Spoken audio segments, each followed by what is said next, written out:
An extraordinary story took place in the village of Fedirovka, Ukraine, in August 1988, near the town of Pripyat, just after the disaster at the Chernobyl nuclear power plant. As is well known, the Chernobyl disaster occurred in 1986, and radiation began to spread. It was one of the most terrifying events of the 20th century.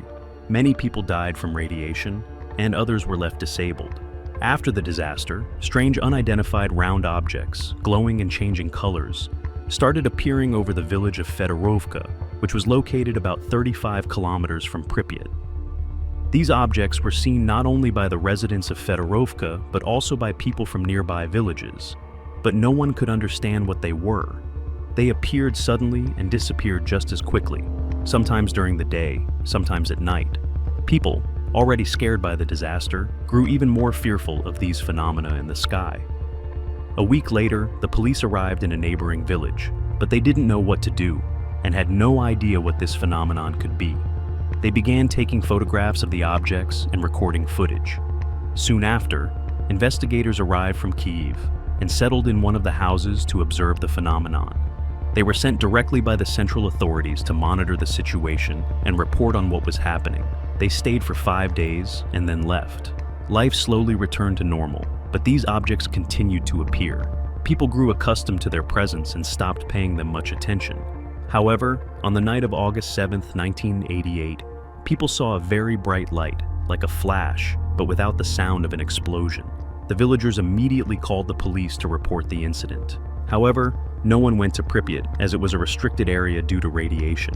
The next day, the police arrived in the village and reported that the radiation levels hadn't spiked, advising the people not to worry, but they still couldn't figure out what the light was. Soon this information reached the higher echelons of Soviet power, and they were puzzled. The area was closed, and no one wanted to let people in to avoid creating new casualties or scandals. At that time, the Soviet Union was already experiencing difficult times, and it would soon collapse. However, the light appeared again on August 12th. A huge flashing light from the direction of Chernobyl illuminated the sky for about 5 minutes, turning it bright blue before changing to green. On screen, you see Maksym Sladko and Bohdan Sladko, two brothers and enthusiasts who decided to travel toward Chernobyl to see with their own eyes what the light was all about. Bohdan believed that the light from Chernobyl and the glowing spheres in the sky were connected, and you will learn what lies behind this mystery. On August 18th, the brothers secretly left the village. They wore special suits that were distributed to people living near Chernobyl after the explosion. These suits were made after the disaster since, before that, the Soviet authorities didn't have proper radiation protection suits. Because of this, many people who worked at Chernobyl after the explosion died or became disabled. As Maksym's mother, Yulia Volochkova, later recounted, they left the house around 4 p.m., got into a car, and drove off. The brothers told her they were going to visit their cousins in the nearby village of Dubovo, so she didn't suspect anything unusual. She couldn't imagine that they were heading toward Chernobyl. There were 2 military checkpoints on the road to Chernobyl. The brothers bypassed these checkpoints and, after crossing a cornfield, continued on their way. They changed into the suits. It was already around 7 p.m. The brothers approached the disaster area, but stopped because the radiation level was too high. They decided to wait, hoping the light would appear again. Time passed, and by 9:30 p.m. the brothers decided to head home. However, as they were getting ready, they suddenly heard a dull sound. Turning around, they saw a transparent spherical object descending from the sky, changing colors. This object landed about 2 kilometers away from them, toward the power plant. Bohdan told his brother that they needed to drive closer to get a better look. The brothers got into the car and, after driving about half a mile, stopped.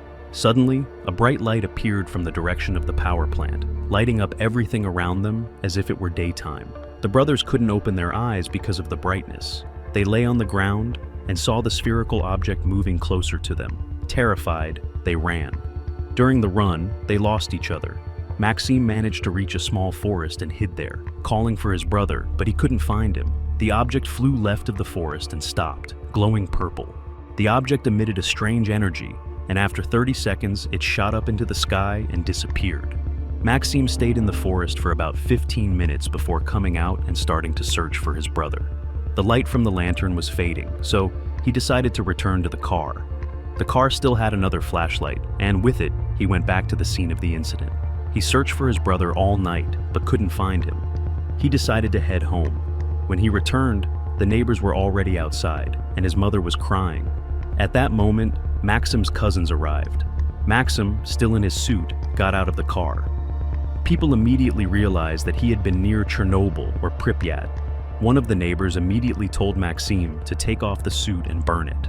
Everyone was asking where Bohdan was, but Maksym, still in shock, couldn't speak, and his mother was crying bitterly. Later, Maksym told the whole story. The neighbors were shocked. They said they had also seen the light that night. An hour later, the police arrived, along with a man in civilian clothes who ordered Maksym to take a bath and shave his head. He suspected that Maksym had been exposed to radiation. Maksym was sent to Kyiv, where he was interrogated and imprisoned. He was given 2 years in prison, but was released after 6 months due to health reasons. 2 days after Maksym's detention, a search for Bohdan began. Helicopters, search dogs, and many people were involved in the search. Unfortunately, Bohdan disappeared without a trace. After the incident, many Soviet scientists concluded that Bohdan was sucked inside the orb what is called a plasmoid, a portal to another dimension. According to Soviet scientists, on that day, the object we call a plasmoid sucked Bohdan into another dimension. After September 8th, these plasmoids suddenly disappeared.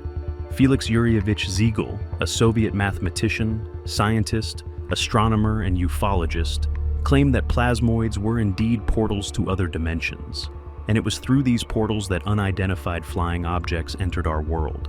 His theory was that plasmoids received energy from radiation on Earth, which is why they appeared near Chernobyl, where the disaster had occurred. In '94, Maksym moved to Russia, and since then, nothing has been heard of him.